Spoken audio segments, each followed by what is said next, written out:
দুইটা পাখি উপহার দিয়েছে, সে বাসায় নিয়ে আসছে। কিন্তু মজাদার বিষয় কি স্যার জানেন? একটা পাখি আকাশে ওড়ে আর একটা ওড়ে না। অনেকের মা বাবা পৃথিবীতে বেঁচে নাই, যাদের মা বাবা পৃথিবীতে বেঁচে আছে কখনো রাগান্বিত অবস্থায় তাদের সাথে খারাপ আচরণ করা যাবে না, চোখ রাঙিয়ে কথা বলা যাবে না স্যার। আমরা অনেকে বাহানা দিচ্ছি, অজুহাত দিচ্ছি। একটু আগে একজন মেসেজ করে লিখছে, স্যার সপ্তমতম যে বিষয়টা, ধন্যবাদ জানাই আমাদের পিতামাতাকে, কেননা তারা আমাদের জন্য অনেক কষ্ট করেছেন স্যার। অনেকের মা বাবা পৃথিবীতে বেঁচে নাই, যাদের মা বাবা পৃথিবীতে বেঁচে আছে কখনো রাগান্বিত অবস্থায় তাদের সাথে খারাপ আচরণ করা যাবে না, চোখ রাঙিয়ে কথা বলা যাবে না স্যার। তাহলে আপনার ব্যর্থতার এটা আর একটা মূল কারণ, 7 নম্বর কারণ স্যার। হ্যালো, 7 নম্বর কারণ কি বলেন তো? যাদের মা বাবা বেঁচে আছে তাদের সাথে যদি দুর্ব্যবহার করে, তাহলে আপনার এখানে ব্যর্থতা কখনোই করা যাবে না স্যার। ঠিক আছে, এই জিনিসটা আমরা মাথায় রাখবো ইনশাল্লাহ। আর একটা কি হচ্ছে, 8ম নম্বর যেটা, সেটা হচ্ছে অজুহাত বন্ধ করতে হবে, বাহানা ছাড়তে হবে। কি করবো স্যার?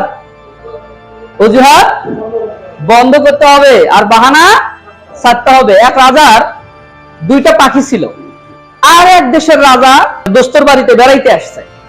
তো দোস্ত তাকে কি করলো, 2টা পাখি উপহার দিয়েছে। দোস্ত এই 2টা পাখি তোমাকে কি গিফট করলাম। সে বাসায় নিয়ে আসছে। কিন্তু মজাদার বিষয় কি স্যার জানেন? একটা পাখি আকাশে ওড়ে আর একটা ওড়ে না।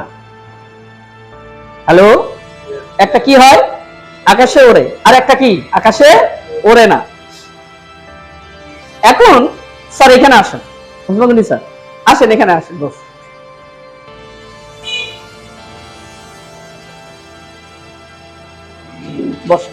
একটা আকাশে ওড়ে আর একটা কি আকাশে ওড়ে না। এখন যে পাখিটা আকাশে উঠতেছে না, এখন পশু বিশেষজ্ঞকে ডেকে বলতেছে, ভাই দেখেন তো যে এই পাখিটা ওড়ে না কেন। তো তারা অনেক চেষ্টা করলো যে পাখি তো সুস্থ, কিন্তু আকাশে উঠতেছে না কেন, সবসময় শুধু গাছেই থাকে। তো এইভাবে 2-3 জন দেখলো, না কেউ পারতেছে না এই পাখিটাকে আকাশে উড়াইতে। হ্যালো, আমরা কি আছি স্যার?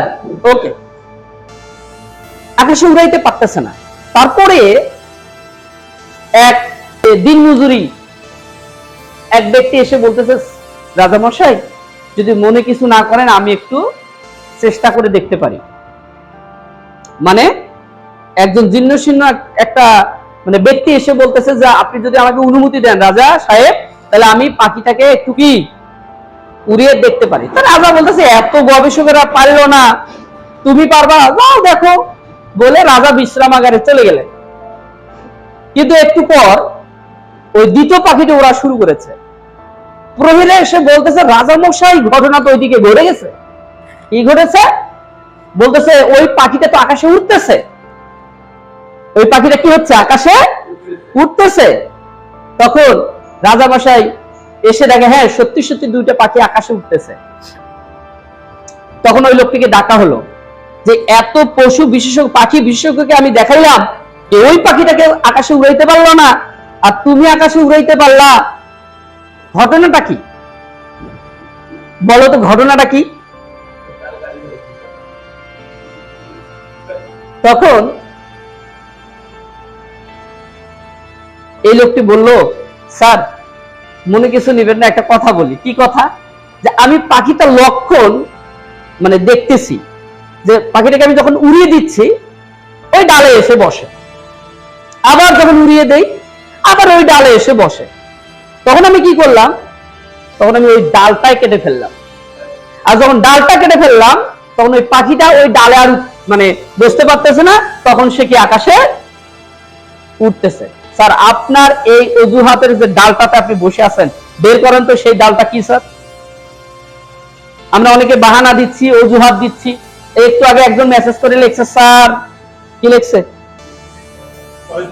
হ্যাঁ দেখেন একটা মেসেজ লিখছে যে আমি একদম অবাক। হ্যাঁ, হোয়াটসঅ্যাপে একটা মেসেজ দিছে যে শুভ সকাল, আশা করি ভালোই আছেন, দুঃখের সাথে বলতেছি যে অজুহাত এর জন্য আজকেও মিটিং এ উপস্থিত হতে পারলাম না।